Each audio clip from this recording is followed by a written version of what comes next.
አንድ ሹራ ላይ አንድ ስብስብ ላይ ተገናኘን። ኢማሞች እንዲሁም ታላላቅ መሻይኾችም አሉ። አብረን ያለን እነሱም ምክር እንደው የተማከር ነበርና እነሱም እንደው ምን ይሻላል በኡማው ዙሪያ ላይ በሚል እንዲሁ በማህበረሰብ ዙሪያ በሚል ምክር የተማከርን ነበረ። ሹራ ነበር እና የቆየ ጊዜ ነው። በኋላ ሁሉም ያንዳንዳቸው ራዕያቸውን ሀሳባቸውን እነዚህ ታላላቅ ኢማሞች መሻይኾች ሀሳባቸውን ሰጡ። በኋላ ለኔም ደግሞ እንደገና ያው እኔም ተመካሪ ከነበርኩ ሰዎች ነኝ እኔም እና ምክራችን ለሁላችንም ነው። በዚሁ ላይ ደግሞ ለኔም ደግሞ የመናገር እድል ሰጡኝ እና እስኪ እንደው በኢማሞች ዙሪያ ላይ ምን ትላለህ የሚል ማለት እንደው ማህበረሰቡ ኢማሞችን እንዲያከብር ማህበረሰቡ ኢማሞችን እንዲወድ በዚህ ዙሪያ ላይ ነበርና እንዲሁ ወንድማዊ የሆነ ምክክር ነው የነበረው። በኋላ እኔ እንግዲህ አላህ እናገረኝን ብዬ ያልኩት ምንድነው እኔ እንደምረዳው አንድ ኢማም ሲባል እንግዲህ ደረጃው ከፍ ያለ ነው። ኢማምነት ለሀገርም ኢማምነት ይኮናል፣ መሪ ማለት ነው። ለአካባቢ ይሆናል፣ እንዲሁም እያለም ለአንድ መስጊድም ኢማም ማለትም ይኮናልና እና ኢማም እና ምን አልኩኝ እናንተ ወንድሞች ሆናችሁ ኢማሞች እነሱ ማለቴ እንደ በአጠቃላይ ማለት ነው እኔ ሆናችሁ ወንድሞች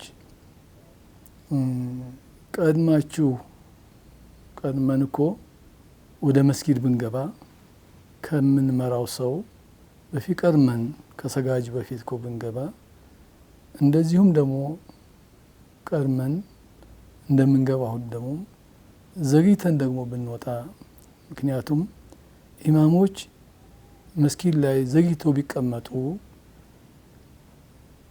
የአካባቢው ሰው ችግሩን መጥቶ የእውቀትም ችግር ይኖረውም ችግር ይኖረው የበሽታም ምክርም ቢፈልግ እኒህን ሰዎች ሊያማክራቸው ይችላል እኒ ኢማሞችንና ስለዚህ ብዘገዩ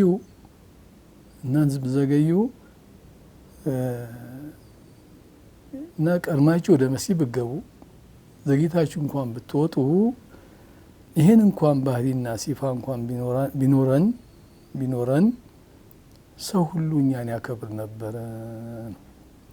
ግን እኛ ግን ባህሪያችን ከምንመራው ሰው በፊት ቀድመን ጫማ ላይ ሁላችንም እንጮሃለን። ጫማ ስጠኝ እንባባላለን ሊስትሮን።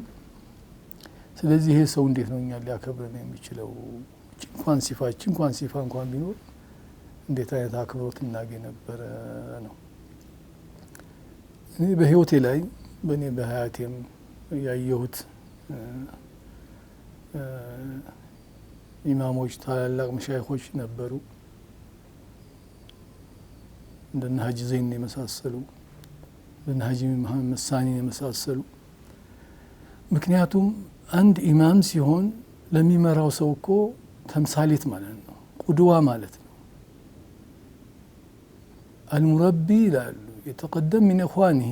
ብዙ ጊዜ ተርቢያ ሌሎችን ሰዎችን ቀዳሚ የሆነ ሰው ወይም ቀዳሚ የሆነ መሪ ወይም ቀዳሚ የሆነ ኢማም እኮ ሌሎቹ ሰዎች ቀድሞ በሁሉ ነገር ላይ ሊገኝ ይገባል ነው የሚያዘውን ነገር። ለምሳሌ ያህል ሰዎችን 9 ሰዓት ላይ ወይም 10 ሰዓት ላይ ቂያመት ሌሊት ስገዱ ብሎ ቢናገር እሱ 9 ሰዓት ላይ የሚሰግድ፣ ዛሬ ሰኞ ጾሙ ብሎ ቢል እሱ ደግሞ ኢንሻአላህ ማክሰኞ ሐሙስን ጨምሮ የሚጾም፣ እሱ 1 ብር አውጡ ብሎ ቢል ኢንሻአላህ እሱን የቻለ ደግሞ ከሆነ አቅም ካለው 1 ብር ከ25 ሳንቲም የሚያወጣ በሁሉ ነገር ላይ ቀድሞ መገኘት ያለበት ነው ኢማም ብሎ ማለትና ስለዚህ አሁንም እንደነ ሀጂ መሐመድ እንደነ ሀጂ ዘይኑ ባየሁን ላይ ሐቂቃ ሶፍ አላህ ጀነት ይበላቸውና ሶፉን ለማስተካከል ምህራቡ ላይ ቆመው አይደለም በየሶፉ ውስጥ ላይ እስከ መጨረሻው 10 ሶፍም ካለ 10 ሶፍም በሙሉ እየሄዱ እየተራመዱ ነበረ ሶፉን የሚያስተካክሉት። ከዛም ሌላ የተራበን ሰው በሚያዩበት ጊዜ ላይ አብሮ ቤታቸው ክፍት ነበር። ከዛው ከመስጊድ ይዘውት ነበር የሚገቡት። ሀጂ ዘይኑ ቤት ይሄ ነበር። ሐታ ምግባቸው እንኳን በአይኔ ያየሁት ነው።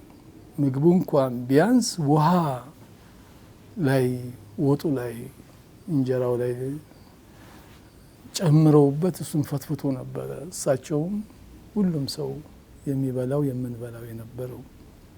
ከዚህም አልፈው መስጊድን ሰዎችን አጽዱ ብቻ አይደለም ራሳቸውም መጥረጊያ ይዘው ያጸዱ ነበር ሀጂ ዘይኑ። ይሄም ብቻ አይደለም ለሙስሊሞች መብት ሲባል ቀዳሚ ሆነው የሚቆሙት የነበሩት እሳቸው ነበሩ። ለሙስሊሞች ችግር ሲባል ለማንኛውም ቀዳሚ ሆነው የሚገኙት እሳቸው ነበሩ። ሐቅ ላይ የቆሙ ነበር። ሐቅ ላይ የቆመ የሆነ ሰው ለራሱ ነጻነት ይኖረዋል፣ ከዛም ጀግና ይሆናል። እንዳልኩት እሳቸውም ጀግና ነበሩ ሐቅ ላይና እውነት ላይ ስለቆሙ። እና ሀጂ መሐመድ ሳኒም የዛው ነው ሲፋቸው ባህሪያቸው። በጣም ተዋዲዕ ነበሩ፣ በጣም አዛኝ ነበሩ። ቤታቸው ክፍት ነበረ ለማንኛውም ምስኪን፣ ለዓሊሞቹም፣ ለደረሶቹም፣ ለነጋዴውም፣ ለሀብታሙም፣ ለድሃውም የሀጂ መሐመድ ሳኒ ቤትም ክፍት ነበር። የነ ሀጂ ዘይኑ ቤትም ክፍት ነበር።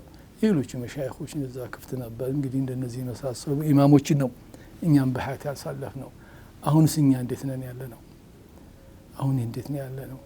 ሐቂቃ አላህን የሚፈራ የሆነ እኮ ሰው አይኸደምም። ይኸድማል እንጂ አይኸደምም። ያገለግላል እንጂ እኮ አይገለግልም። ይሄ ነው ባህሪ የነቢያችን ሰለላሁ ዐለይሂ ወሰለም ሲፋቸው ይሄ ነው የነበረው። ይኸድማሉ ረሱል ሰለላሁ ዐለይሂ ወሰለም ቤተሰቦቻቸውን ይኸድማሉ፣ ኡማውን ይኸድማሉ። ነዓም ራሳቸው ተርበው ሰዎችን ያበላሉ። ይሄ ነበር ሲፋቸው፣ ይሄ ነው ባህሪያቸው። የሷሊሆችን ባህሪ ይሄ ነው።